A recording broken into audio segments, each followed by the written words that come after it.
Hey everybody, welcome back to Record-ology. This is going to be awesome. We are taking a look at the Fisher, never reviewed anything Fisher on this channel, MT-35 semi-automatic turntable. This thing looks really cool. It's a very 80s design. It is a semi-automatic stereo turntable, and I'm really excited. I paid $40 for this, which I think is a fair price. It was tested before purchase and everything seems to be in order. So let's do a full review. We'll do a direct feed sound test, all that good stuff. You are not going to want to miss this.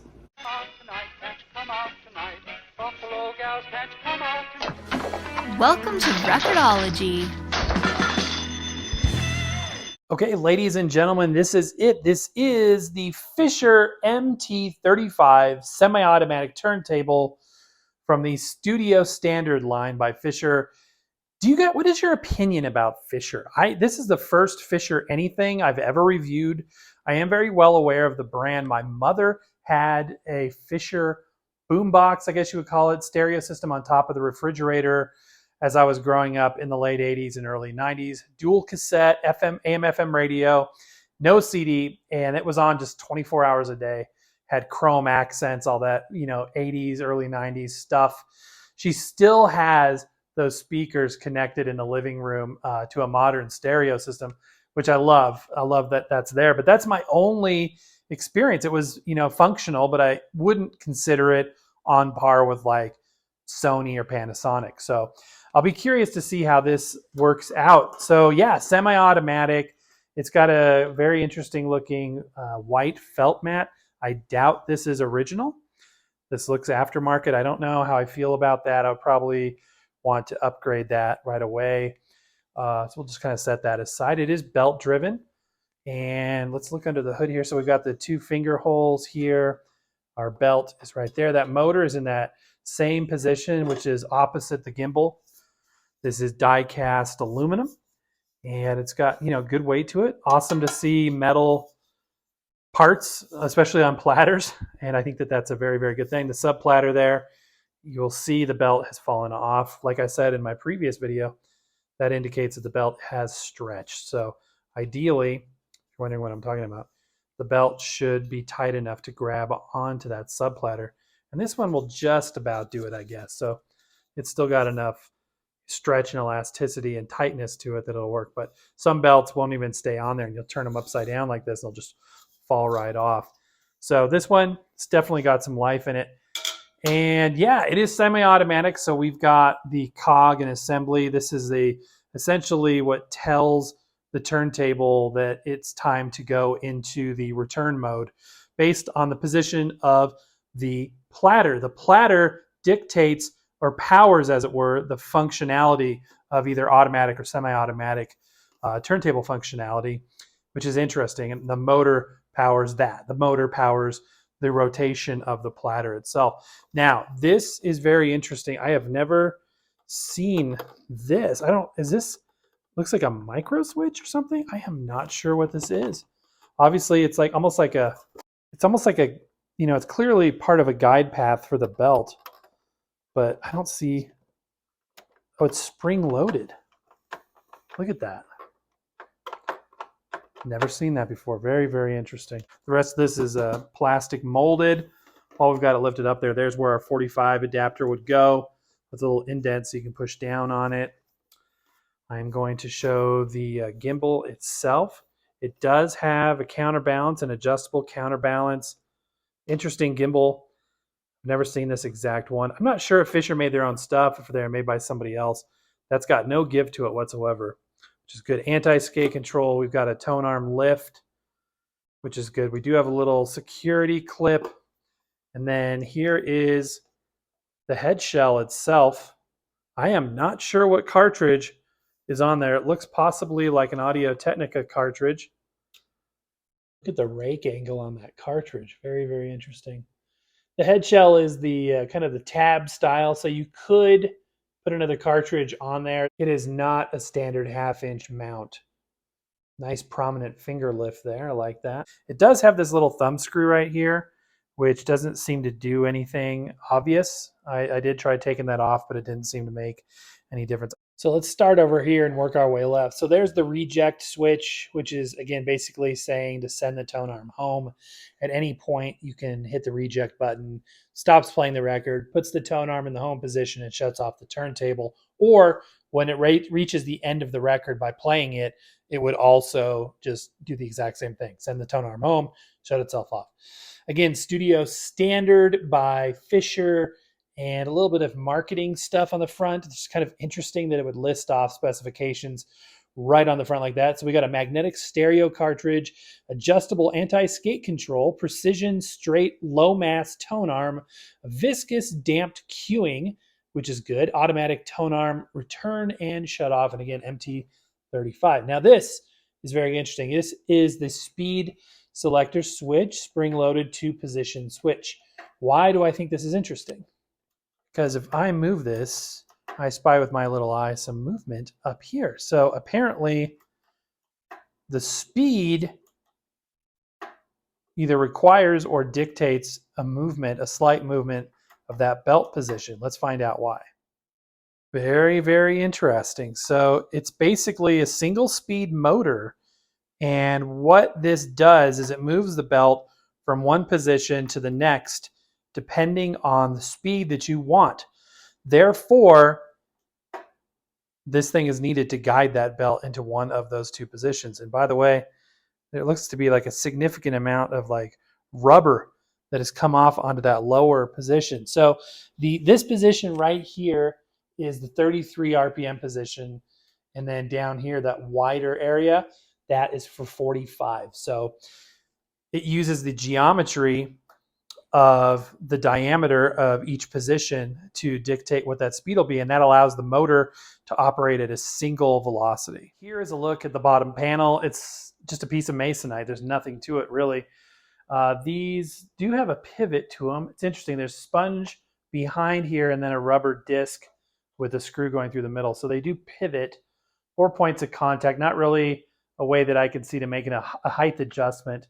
And I am not sure if these holes correlate to a motor speed adjustment. I would assume so. Probably this larger one right down here would be the speed adjustment. And that's really all there is on the bottom. Let's look at the back panel. Pretty unimpressive back here as well. I do believe we have a date code, 8320, I believe would be the 20th month of 1983, which sounds about right. Oops.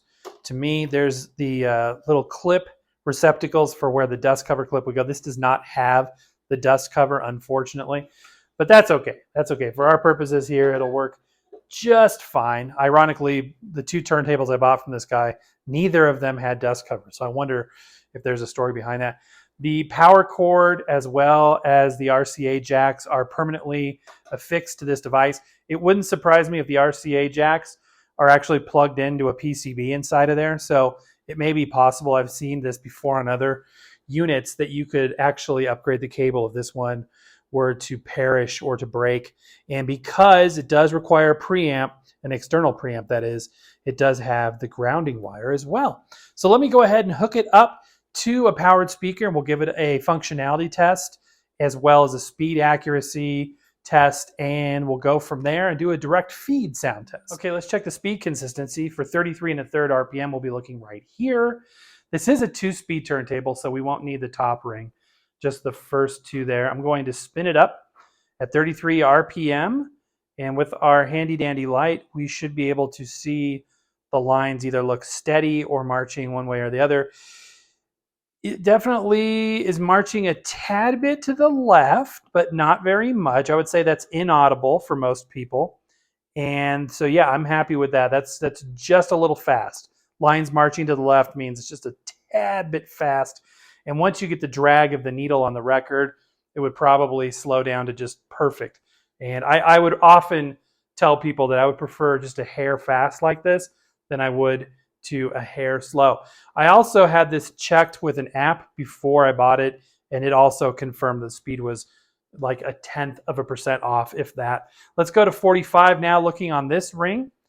And again, remember that belt is changing positions essentially to a different cog on that motor. So my guess is that it will be off or on to a similar degree as the first speed. And as you can see, yes, indeed, those lines are marching to the left, indicating it is a tad bit fast. It does seem a little bit faster at 45 in terms of its inaccuracy than at 33. So both speeds look pretty dang good for me, I would say. Both are within an acceptable margin.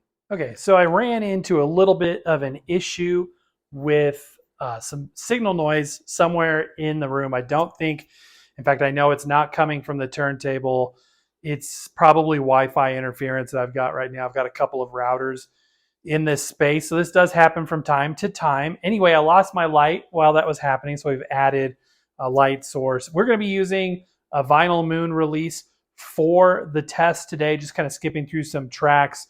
But I wanted to give you kind of a cursory overview of the functionality of this unit, and then we'll do the direct feed sound test, and I'll give you my thoughts. So again, with the semi-automatic, you have to start it. You have to cue it up, or basically go through the positioning of the stylus to the song you want, picking whatever track you want, and using the cueing lever, you can move it into position easily without having to worry about accidentally dropping it, because if it drops, it just falls down as high as or as low as this lift shelf allows, which is above the record surface, and it makes for a very safe and effective way to cue up a track. Then, when you are ready to finally play the song, you pull this forward.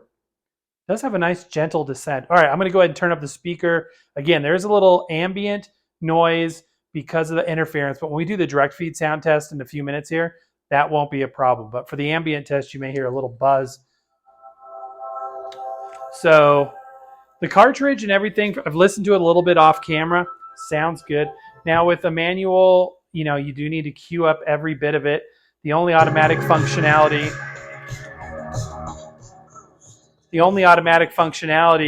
is the auto return or reject. So in a reject situation, you say, hey, I'm done listening for today. You hit the reject button, and it takes a second. This one is a little delayed. Brings the tone arm home and shuts itself off, and you can be on your way. There's no power switch on this unit. The switch is integrated into the tone arm position. So when you lift this up and rotate it over, there is a faint click, and you can actually hear it pop in the speaker a little bit too. But that is the only on and off. So if the tone arm is here, it knows there's no reason for it to be on. It shuts itself off. And then when you position the tone arm over the record, it turns itself on. And also, you can manually cue it. You don't need to use the lever. If you've got super steady hands, unlike me, you can position it appropriately just like that. And you can use the lift at any point in time. Now, when it gets to the end of the record, it will hit the run out groove. Let me get it into position here. It'll hit the run out groove and come home. So here it is playing the very end of the record.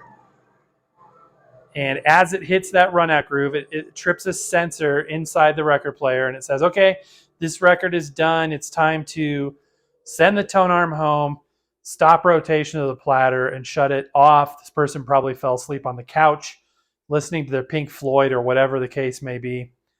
And I gave myself way too much time to talk through that.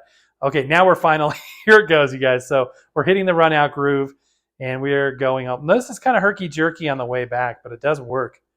So far, I think this is $40 very, very well spent.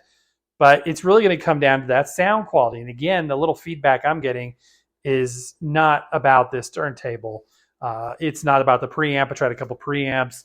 It's not about the speaker. It's an interference issue. So sometimes Wi-Fi routers are known to cause a problem with that. And at this particular time of the day, there's a whole heck of a lot of Wi-Fi activity going on. I am going to set up a direct feed sound test, and for you guys to listen to this turntable and this cartridge in a pure direct feed sort of way. So let's get on with that, and let me know what you guys think.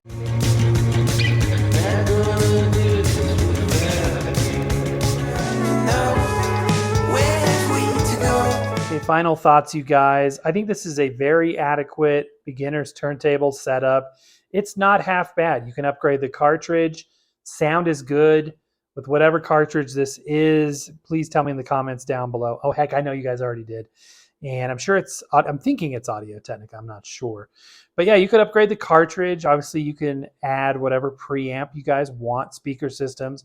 So there's a lot of manual control you have to determining what that final output will be. The functionality on this particular unit is fine. It needs a little lubrication here and there, a good cleaning, but it's very adequate for what it is. I think that this would be a fantastic place to start if you want to go the vintage route on a turntable setup. All right, my friends, and that is going to do it. I hope you enjoyed this show as much as I enjoyed putting it together for you. It was an absolute blast. I love these things. These vintage turntables are very, very interesting. They're very unique from one to the next one. There's not as much, sharing of the same parts, and I think that's really cool. So every review is very, very unique. So listen, we are about to transition here on December 1st into Vlogmas mode. Now, you've heard a couple of promos by now about Vlogmas. You heard me talk about Vlogmas. Vlogmas is different this year than it's ever been before because it's going to be a combination of a regular Record-ology episode reviewing electronics, turntables, records, all that good stuff, and Vlogmas content. So if you're not too keen on the Vlogmas stuff and just want to see electronics reviews, keep watching during Vlogmas because we are going to be doing complete regular shows just like we normally do, but we're going to have the added elements of Vlogmas. Now, if you like Vlogmas content, you're in for a special treat because you do get the 2-in-1. We are giving away a bunch of record players, possibly some records this month coming up here as well, but we're doing it differently. Instead of doing the magic word, we are going to be kind of doing it throughout the month in a little bit different way. So you're going to want to tune in to see how that works and hopefully enter for your chance to win one of those record players. We're excited to give those away. It's going to be fun. It's going to be hectic. The post office is going to be making a lot of money off of us this year, but that's all good. I can't wait to give the love back. You guys are awesome, and I'm excited to share the season with you and to keep trucking along with a lot of turntable record player reviews. It's going to be awesome. So definitely make sure that you're subscribed. Make sure that you select the bell notification, select all that good stuff. We've got amazing content. If you've never been for a Vlogmas before, we've got a couple. I think we got the 2019 and the 2020 Vlogmas in a playlist where you can go back and look at some of those. But we're doing some things we've never done before, and we're really stepping up the production game and all kinds of stuff. And this new sort of hybrid approach is very interesting. So we're excited to share it with you. We've already begun filming. There's been some stuff. We've begun filming. We're putting some stuff together in the background. We've got a lot of surprises coming your way as well. But my friends, that is going to do it for now. So happy record hunting and happy Vlogmas coming right around the corner. We'll see you next time.